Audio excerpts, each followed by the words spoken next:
everyone. It's Dr. Hillary from Rangeline Chiropractic. Happy to see everyone back again. I would like to introduce to you Ann Christina Evers. She is going to talk to us about precocious puberty. I thought this was a great topic because a lot of us in here are parents and moms, and we've got young girls. And I think it's one of those topics that you don't think about very often, but it's on the rise. And I know that Ann Christina has a lot of knowledge. So she is an integrative health coach, and I'm going to let her kind of talk to us about precocious puberty and the toxins that are leading up to this big influx. Take it away. All right. Thank you, Hillary. So let me just start by defining the term precocious puberty because not everybody may be familiar with it. What it means basically is just early puberty. So it's the idea that our boys and girls are entering puberty earlier than what they used to. Mm-hmm. And this has been changing, in the last, several decades. But right now it's being defined as girls entering puberty before the age of 8 for girls and for boys before the age of 9. Now, if you think about that, that still seems very early. And the official definition of puberty, typically with girls, is around 11 years old, is when it would be considered more normal to start breast development and body hair and even your period. But now in the US, we actually have 16% of girls entering puberty before the age of 7, and 30% of girls entering puberty before the age of 8. And I have a 6-year-old, soon to be 7, and I have a 9-year-old. And to me, those statistics are a little bit scary because I could not imagine any of those my girls, having any of those signs because they were so, with regards to their emotional maturity, they're just not there yet. This is really an issue at many levels, physically and emotionally. And today we're gonna because there's many reasons for this, and I want to make that clear too. So if you have kids and if you have concerns about your daughters or sons with regards to this, definitely talk to your doctor because there are some rare conditions that can contribute to this. But it's definitely become very clear that environmental toxins have endocrine disruptors, and that this affect all of us, not just our kids, but really preconception, in infancy, and then of course the first time you start, having hormonal developments in our body more significantly is during puberty. So that's what we'll be focusing on today. And I want to go over a couple of the major toxins, and then I want to try to focus on some of the things we can all do to prevent this, or maybe not prevent it, but at least limit our exposure to toxins, because I want to make clear that these are all over our environment and there is no way we can really avoid them completely, although we can try to limit our exposure as best we can. But unfortunately, the world we live in is rather toxic. So the first one I want to talk about with girls and boys and precocious puberty is the BPAs. And I think this may be one of the ones that many people are familiar with. Bisphenol A's. They're the highest produced chemicals in the world, so they're pretty much ubiquitous in our environment, in our food supply, in our plastics, and in our receipts. A major exposure is actually grocery store receipts or any receipts that you get anywhere. And it has estrogenic properties. So again, that's not something we really want from the outside. We want estrogen in our body, but we don't really want it to come in from the outside. So just on a practical note, if you have any plastic and those little triangles with the numbers, if it has the number 7, it's likely to contain BPA. So, kids' toys. Now I'm from Europe, so moved here 8 years ago, and the legislation on environmental toxins is very different in Europe compared to the US. So it's much stricter in Europe. And so an example is like children's toys, especially anything that's made in China, that's made of plastic. You want to be really careful with. But you can look for number 7. You can try to decline those receipts anywhere you can, or get them. A lot of times you can choose to get them via email, or get them on your phone, so you don't touch those receipts. And I know for me, I live this, I live and breathe this lifestyle, so I like to think that I limit my exposure as best I can, but I know that for me, I do take those receipts a lot of times, and then I put them in my bag. And the problem with BPA, and also, as we'll talk about a little bit later, phthalates, is that they're not bound to the materials they're in. So they actually will rub off on all the stuff that's in your purse if you put your receipt in your purse. So I think that's a big issue. And then you have stuff in your purse and you give it to your kids, and that sort of thing. So, and BPAs, I'm sure people are noticing too, a lot of things are saying BPA free, a lot of plastics, a lot of cans. And for the cans, I want to say, I definitely, anytime I buy anything canned, I really try to make sure that it says BPA free. But with the plastics, it's really difficult because there's so much greenwashing in this industry as well, with trying to, make things sound better than they are. And while, something may be labeled BPA free, there's also the new kind of new kid on the block is BPS, and it's kind of been named as BPA's evil cousin, and there's not a lot of studies yet, so we don't really know. We just know that it's probably not a lot better. It's what's being indicated.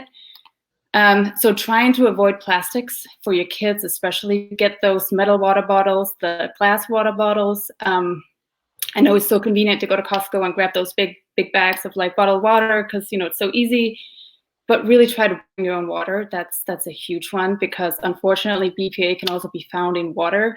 So it's not just the packaging of the water, but trying to make sure that you have clean water at home, and have your kids bring that. So get a water filter, ideally reverse osmosis. The very, very top notch would be to get a whole house water filter, because these things are also absorbed transdermally. So when it's in the water that we shower in, or we give our kids bath, it's actually also an exposure, which is just kind of crazy to me. Yeah. So that's BPAs, just briefly, because I know we don't have a lot of time. Then the other big one is phthalates. Again, those aren't bound to the materials they're in, but they're plasticizers. They're kind of made to used to make plastic soft and squishy. So again, with kids' toys, we want to be really careful, especially because kids put everything in their mouth. With regard to the little triangles, you want to look for number 3. So number 3 and number 7, you definitely want to avoid. But ideally, I always try to encourage and help my clients to phase out basically as much plastic as you can. None of us are perfect, and I don't beat myself up if I use something plastic sometimes, or use a plastic bag and that kind of thing. But you can get so much cool like glassware now, even at you can buy it at Aldi. You don't have to shop like the super expensive stuff. Just get glass containers with lids, and I reuse like all my glasses. Anytime I buy anything in glass, I try to just wash the glass and reuse it. So I have a whole cabinet in my kitchen. All your jelly jars.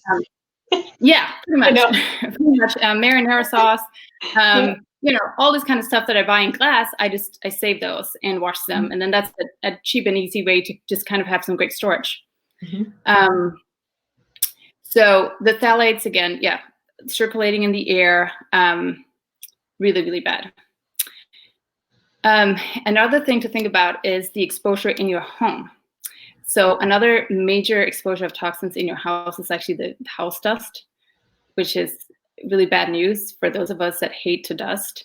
But it's recommended that you dust. I know. I would rather scrub toilets, literally. I hate to dust. But ideally, if you can do it twice a week, it really significantly decreases those toxins in your home, because it's in your house dust. So dusting and vacuuming, those are huge, and having a vacuum with a really good HEPA filter. is important as well. Like the vacuums we had in my childhood with those bags, and you tried to change the bag and it came out at you all that. I mean, it's horrible. Yeah. Gross. So good vacuum, good dusting. Maybe get some, the Norvex cloth or something like that. It's actually really easy for dusting, but I mean, I still hate it. But yeah, it's something to do in your house. The air in our homes are actually 6 times more toxic than the air outside, which is super toxic. So if you are someone who struggles with asthma or allergies, anything like that, but really any of us, if you can afford it, get one of those house filters or air filters in your house, ideally for every bedroom or every room that you can afford. Those air filters really help to clean out the air in the summer, or I don't want to say in the summer, because in the summer we all have air conditioning and we don't really want to open our windows too much. But it's really important to get fresh air in your homes every day.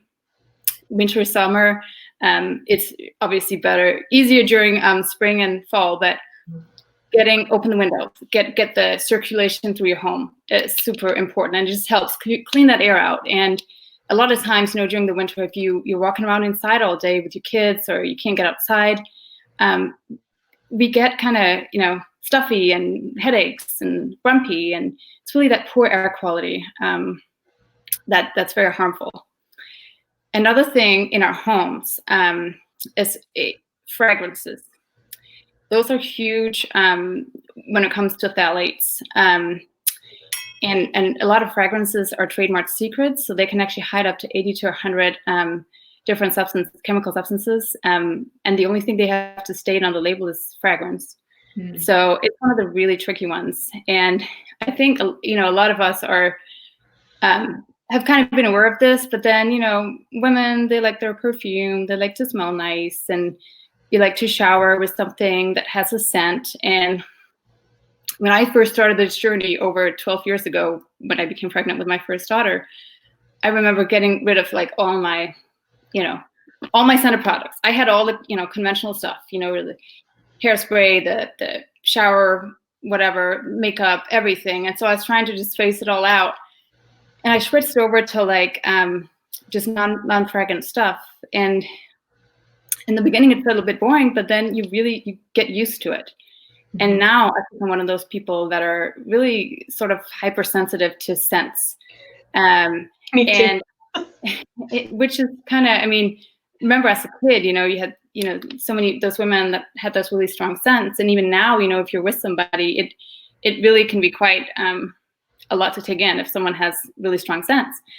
And actually, again, they're circulating in the air. So it's actually been pronounced the new secondhand smoke, but, fragrances. So whether it's something that somebody wears on their skin or something that's plugged into the wall, if you're someone who has scented candles or plugins, please just get rid of them, and get a diffuser with essential oils. I'm not saying you don't have to smell like anything, but try to use, I really like essential oils for that purpose, because your house can smell nice, and you can make little perfumes for your kids with essential oils. I get these little glass sprayers from Amazon, and my girls get to kind of mix their own little perfumes with essential oils, because and again, kind of to take this back to puberty or prepubescent girls. I remember when I was a preteen teenager, I wanted all the stuff, all the makeup, all the hairspray, all the body lotions, and you see all the stuff that's being marketed to kids. You go to birthday parties and your kids get these little nail polish and all this stuff. And it's kind of a balance, because, you want your kids to be kids, but I try to find a way to just get that stuff out. And then thankfully now, compared to 20 years ago, we actually have, we have options for better nail polish for the kids. We have, safer healthcare skincare, all that kind of stuff. So it is a lot easier today in that sense. But at the same time, we are being bombarded as parents with all this stuff marketed to kids. So it's something to really, really look out for. So the plugins, phthalates, formaldehyde, benzene, carcinogens, please just get rid of them. try to really ditch that, even if it's your favorite perfume that you've been wearing for 15, 20 years, get rid of it. And there are options if you really like something. If you want to wash your body in something that doesn't smell like nothing, you can find things that are naturally scented with essential oils. Mm-hmm. So I mean, there's other options. Mm-hmm. So fragrances in your home, cleaners. I think a lot of people are becoming more aware of this as well. Although, when you walk through the aisles, I mean, man, I can barely walk through that aisle at the grocery store with all the cleaners and detergents and all that. Try to really shift those products out as well. You don't need the dryer sheets. It's really, as someone who's grown up in Europe, I never knew what they were, and I was like, what are you putting in? Like, I don't understand. you don't need them. You use a little white vinegar in your rinse cycle, and you're fine. So those are kind of some we can all do. Dryer balls. Do you ever use the dryer balls? Like wool balls? I have used those, but honestly, I don't use my dryer a whole ton. I hang my clothes a lot because I feel like the dryer just ruins clothes. It's not, it's convenient for like towels and stuff, but I don't want my clothes in the dryer. So I'm like a dryer fan, and we have dryer balls all over. Half the time the kids are throwing them at each other, but I put like essential oil lavender on them just so I can like smell it and calm down afterwards. Right. And that's a really good idea, and that's really nice. I've sometimes done that, and again, I use the white vinegar in my rinse cycle and just a drop of essential oil, just so that if you need that smell in your laundry. But we've had kids over before where I was like, what, a friend in my kid's room, and I'm like, what's this the scent? And I realized, oh, it's just because they're using conventional like Tide or whatever. But that those fragrances, it was so strong to me that I was like, wow, this is amazing. And now learning that, it's literally just being diffused in the air. It's kind of crazy. I know. Yeah. So that's kind of, I know we're kind of running out of time. Those are kind of things to be aware of. I thought you did great at like going over an overview. I know I gave you a limited time frame. I'm sorry, but we could be here all day talking about all of our favorite stuff. And then we would get off topic because that's what I do anyways. And then we'd be like, what were we talking about today? So I feel like this is a really good start to everything. And I feel like if other people are listening later to this and have questions, they can reach out to you or me or put a comment on here. We've got some comments, so people are listening to us. Yay! Yeah, Andy loves us. She's been commenting a lot about us, about you mainly. She loves you. But yeah, everyone reach out to us or comment underneath this, and I can get you in touch with Ann Christina if you guys don't have her personal info, and just reach out, support locally, support Ann Christina, and with all of her healthcare. And if you guys are looking for a health coach, here's your lady. I'm here. I love to help people just kind of clean out and simplify their lives and get some of that stuff in order, because there is literally so much stuff to learn about, and it's so overwhelming sometimes. Even I get overwhelmed because it's like you go down one rabbit hole and then there's another. And with all the greenwashing, it's hard to find out what's actually up and down sometimes. Like, what should I use? What shouldn't I use? What matters? But I think the more I've been learning about this with precocious puberty and kids having all these hormonal issues, I think it's so important to, especially with our girls, but also boys. And we didn't get a chance to talk about the boys, but all of these plasticizers are feminizing the boys as well. They're decreasing testosterone and they're increasing estrogen. So it's actually a really huge issue for boys as well. And again, like we were talking about before, I think we went live. This is not just teenagers. This is all of us. We're constantly assimilating and adding to that body burden of toxins. And there's this theory called the rain barrel theory, where you can fill the rain barrel drop by drop, but then at some point it's going to overflow. And whether that's going to be, if you have had a lot of exposure because of puberty, hormone issues as you get older, infertility is so rampant nowadays, right? It's just we haven't experienced it ourselves. We know, at least 3 or 4 in our group of friends that have had struggles. So it's just, yeah, it's important with the way the world is now, that we're a little bit careful about how we live our lives. Well, thank you so much for coming on today and giving up these tips. I know it wasn't a lot, but I think it's a good starting point for people. And I know some of us know a lot already, and you just sealed the deal and added to our knowledge a little bit. So I really appreciate you coming on. And again, everyone reach out to her. She's a wealth of knowledge and a great place for starting. And even if you're moderately into all this and you know quite a bit, like, she would be your person. So thank you so much, Hillary, and thank you for having me.